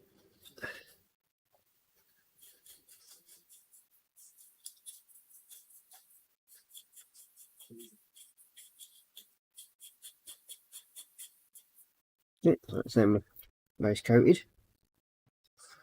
Like I said, I do the base coat in the tan, and then I'll go over with the darker colours afterwards. Yeah, you got like saying Lynn Corpink saying it was okay. Lynn much prefer the original one. And then John saying, unfortunately, I cannot eat anything with sugar. Yeah, I think you're diabetic, aren't you, John? And Lynn saying, I love both. Well, if it's Dr. Pepper, you just like it full stop, don't you, Lynn? Like I was saying, I drink the old-fashioned Dr. Pepper with real cane sugar. Oh, Christ, that'd be sickly sweet. And it was going from Deleon, I have two. John Lukowski saying, I keep a small bottle cap of water to wet the brush with when I'm painting acrylic paint. Yep. Yeah, you should always keep your brush damp and wash it out often to stop it from clogging up and causing more problems.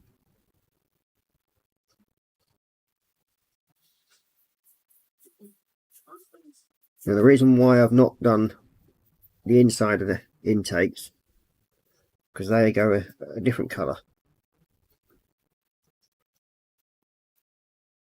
So I'll do them then. When I've got this all sorted and dried.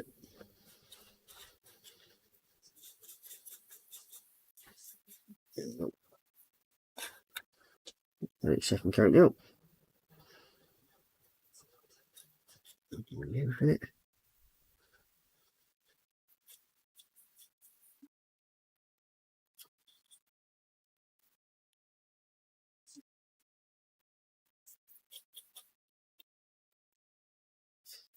Now, sometimes with the tan colour, it takes a couple of coats or 3 coats occasionally. Depends on how it goes on the plastic. Now, this one seems to have taken just 2 coats and it's gone on nicely. So that's them ready for the next bit.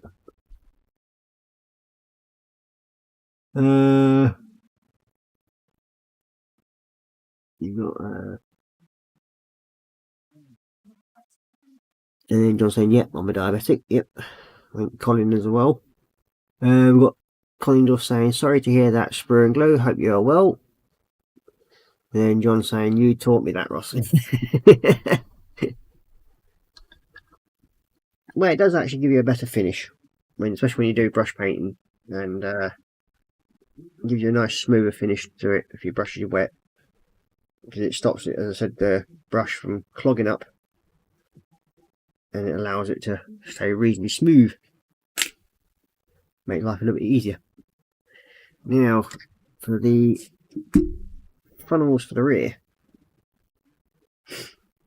we have 2 different toasted on these. We've got black metal for the inside, where it's been burnt up. And then I'll be using oh, that's done it again. There we go. You forget to glue these into plastic bits back in. So we'll do the inner section black metal.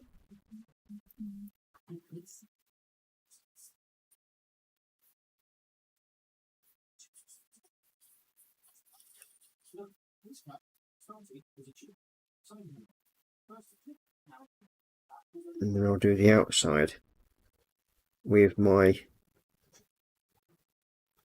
homemade mix, as I call it.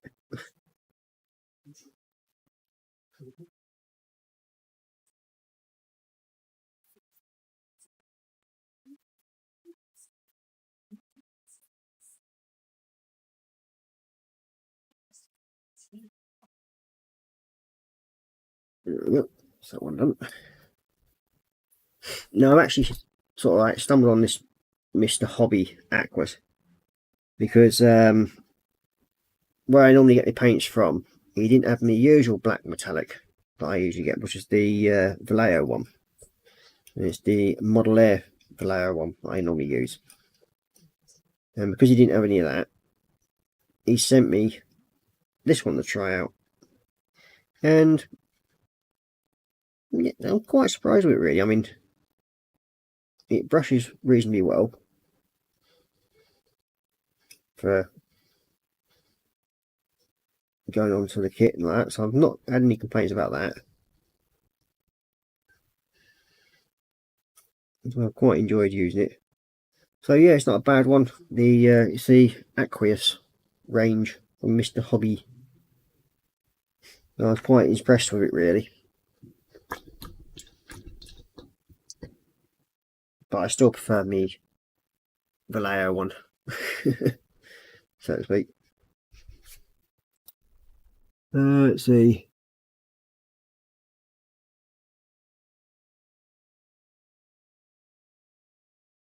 Then we've got John Kelsey saying thank you, Sprue and Glue. Thankfully I've been able to keep it controlled. John Kelsey says, oh, I want to be building models for a long time. Yeah, I think we all do, mate. That's why we have stashes that are like exceed our length of life.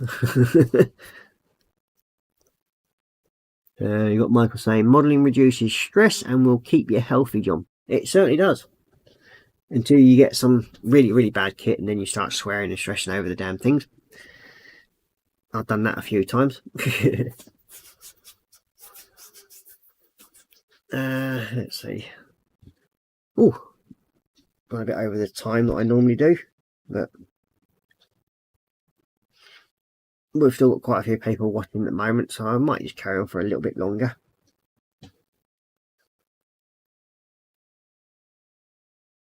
I don't think there's well, actually I don't know. I think there's there you got John Kelsey saying, I agree, Michael. It's been my therapy time for a long time. Oh, well, yeah, a lot of people do use it. I mean, especially a lot of veterans.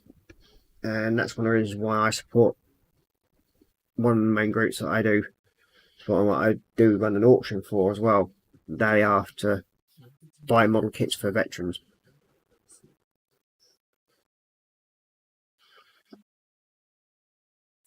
So, hopefully, I keep saying it, but I will at some point get this auction sorted out, the next one. Just that things have got in the way at the moment, and I will be running that one again soon.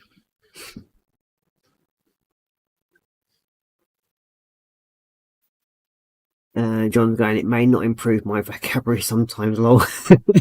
I think we all have that sort of like series of times where we'll start shouting and screaming and bawling and everything like that.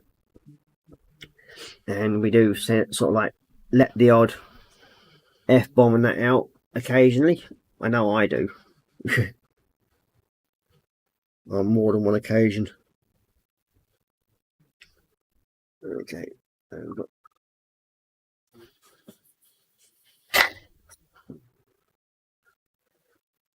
Base of these.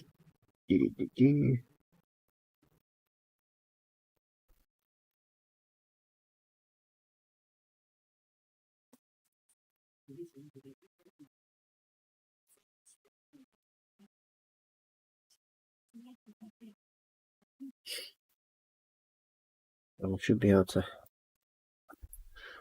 turn these little bombs around and just finish these off.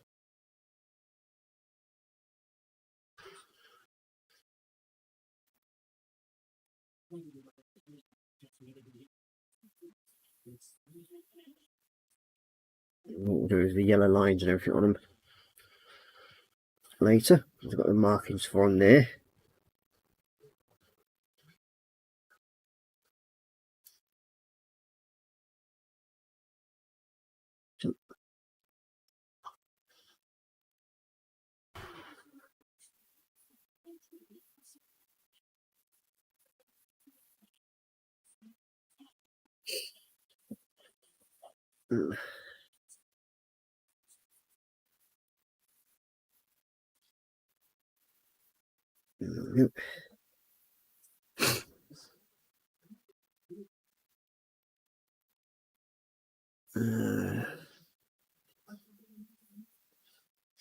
You got Michael Naven saying that's okay, John. The models don't mind.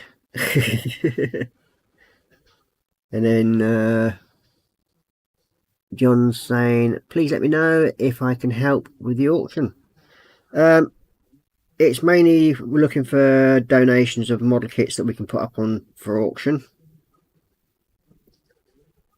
So if anybody does have any model kits they would like to donate to it, please feel free to leave a message under this video when it goes to a video, or find me on Facebook, or send me an email. I think there is an email link in the description of this group or video, and I will get back to you. Anybody that wishes to donate something towards the auction. And as I said in the past, all money raised from the auction goes to the charity, and that's it.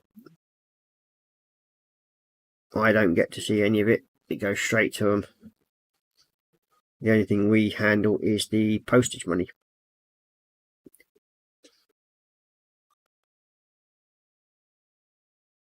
So yeah.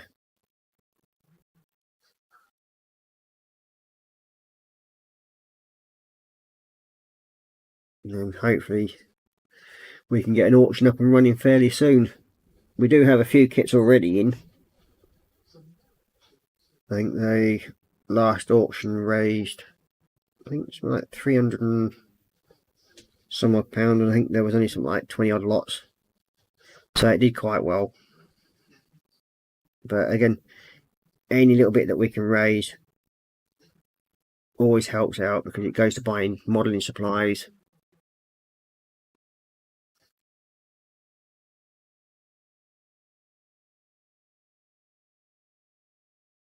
I mean,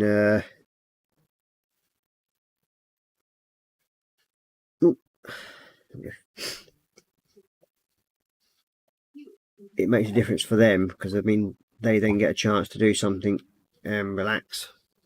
So that's all I do. And then got Michael now saying my unbuilt kits go to the Hind VA Hospital for physical therapy.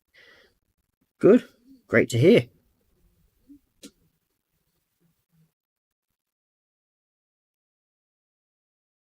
But yeah, as I said, any money raised normally goes to buy model kits or materials, i.e. glue and that lot. But also, if anybody has, especially over in America, the Airfix Air Miles, I know quite a few still do get Airfix kits over there, and there is little like Air Mile tabs on your boxes. Now, I know you can't actually use the Air Miles in America, so if you would like to donate them, I can then send them directly to the people that run the veterans group, and then they can then send them into Airfix and buy certain model kits for £5 each for them with the right amount of air miles. I mean, I recently sent just over 300, I think it was, to them, so they all help. Or on some occasions, I think on the last auction, I sent off for a few kits myself with them, and then put those kits into the auction. So they're like brand new kits that do go up. And I think we had a couple of few aircraft and everything like that went in. So just another way of donating. I mean, where people can't sort of like donate kits or anything like that, especially from like the members from America or Australia or anything like that. And we've got some members in Canada and everything. They do send in the air miles, and I generally buy the kits. So that's my way of donating as well. If there are people kind enough to donate the air miles, I then put the £5 towards buying the kit and then put it into the auction.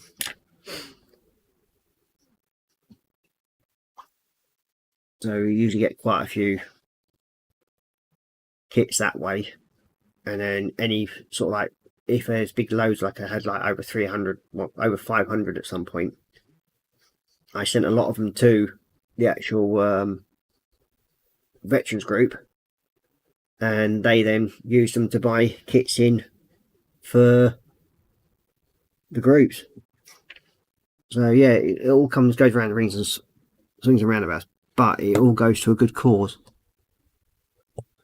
Maybe black, grey, gold, not there. Let's go metal. There it is.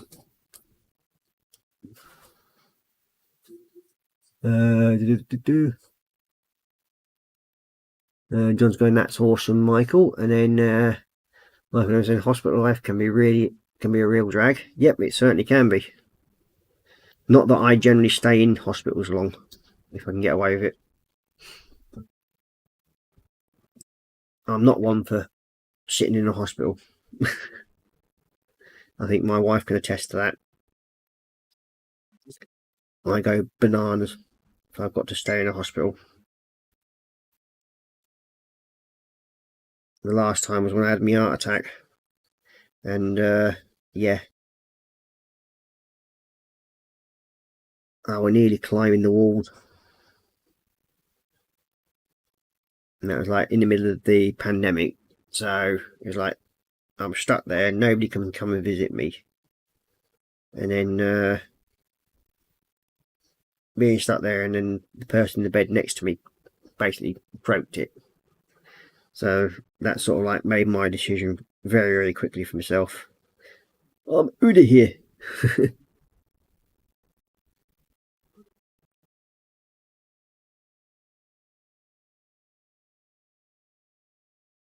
So yeah, it was not a fun time for me, that weren't.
Well, we'll get these wheels painted, and then I think I'm going to call it a night.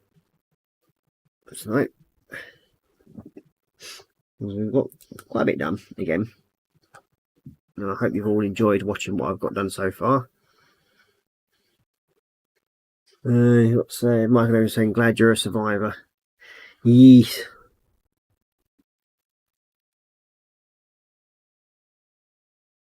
But yeah, it's not something I'd wish on anybody. I mean, I've had 3 other angina attacks, 1 main heart attack, and each time that I've ended up in hospital, it weren't much fun. I mean, the last time I sort of like was at home quite happily sitting at my desk building models, and then my chest just started getting tighter and tighter, and I thought, oh, something's not right here. So that Mrs. came down, saw that I'd gone sort of like as white as a ghost, and rang ambulance. And I basically just thought, oh well, it's me angina kicking off again. I'll just take my tablet and I'll be happy. But no, this pain just would not clear up. So I got blue lighted to the local hospital, and then for some strange reason they stuck me in the A&E waiting room. So, oh, you got to sit here and wait. So I went, fair enough. Pain weren't much better, and it hadn't improved one bit, to say the least. And then I got called into the A&E sickness berth, and the doctor, to say that he was slightly miffed that I'd been told to go and sit in the actual A&E waiting area, because the actual ambulance crew thought I wasn't having a proper heart attack.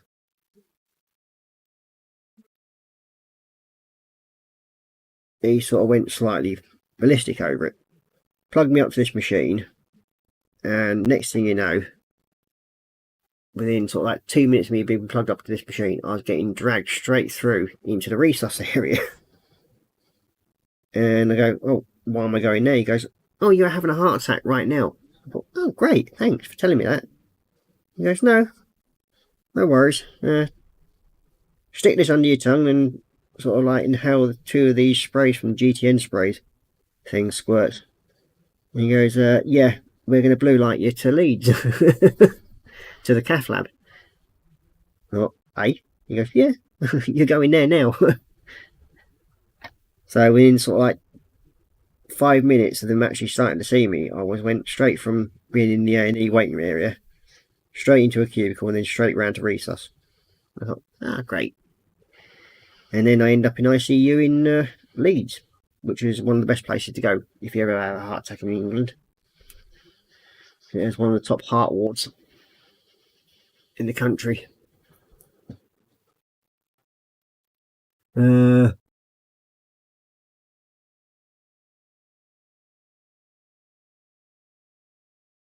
got Joel Ritt saying, I had a long stay in hospital when I was young for 3 months. I did not want to go home. Nah, me in hospitals, no. The longest time I've ever stayed in a hospital was 3 days. I refuse to stay in a hospital any longer.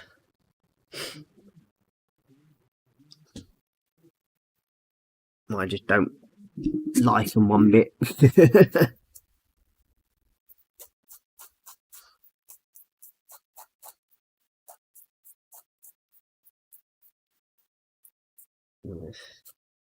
Great offset mold.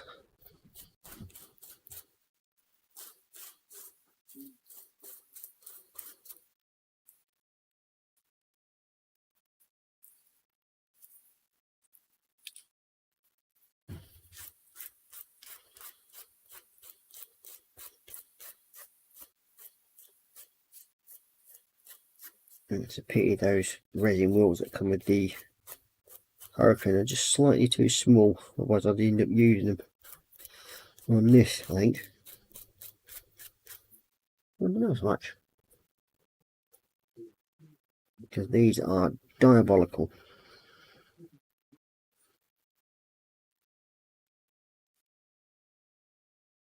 Completely misaligned altogether by quite a bit. Yeah, might just have a look at that a minute, see if they will. I know I'm not going to use them on the kit, so and they're not really much different inside, I don't think. Where are you, Mr. Resi Wheels? Where are you? There you are.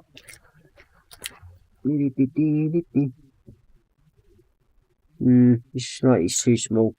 Shame. It looks like I'm going to have to look in my spares tub and see what I've got in there. Again,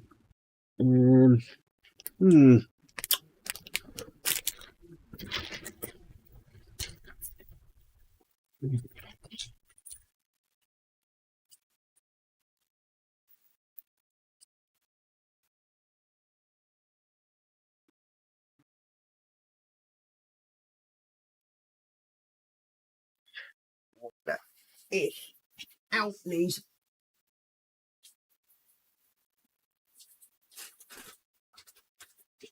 Look,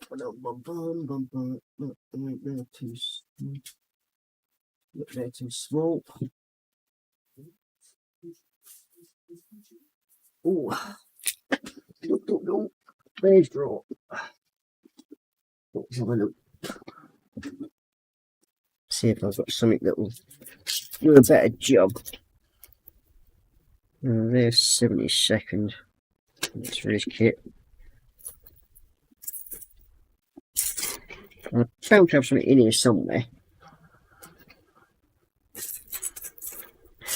Look, they're all.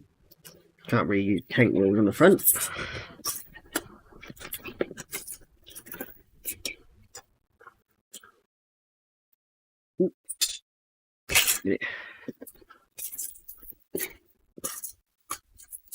There.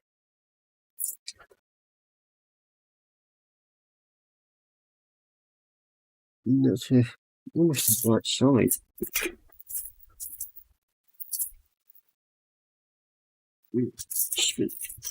They're too small.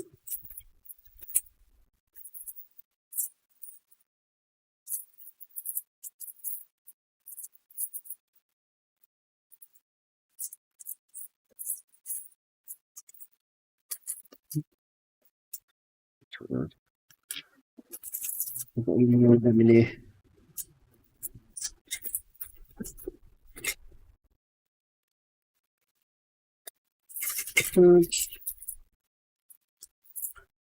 That's up. Leave it to me.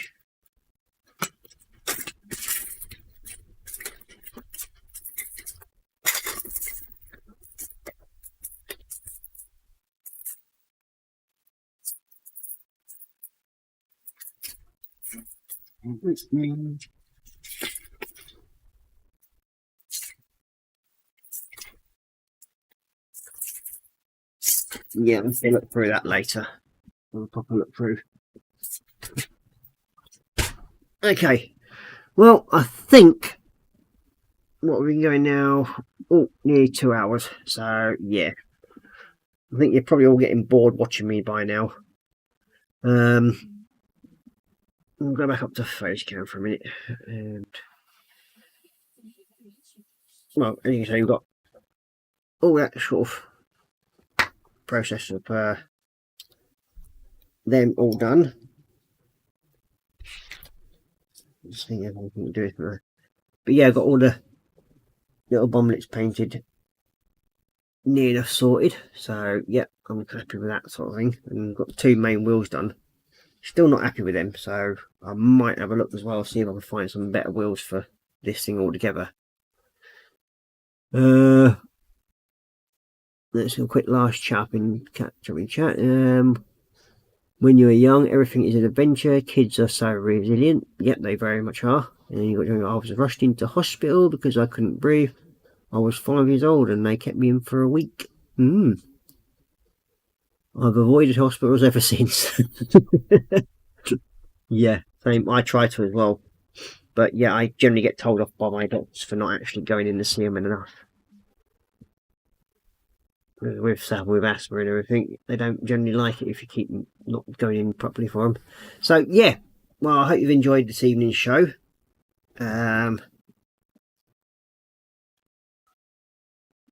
John's just saying, but you were able to get a lot of work done. Well, I've got a bit done. I mean, it's not a lot. Got the intakes prepped with the first coat, and then get the camouflage pattern marked out on it. On them, I should say. But I will have a hunt round in the stash pile to see what I've got wheel wise, because I just don't like the look of them. I think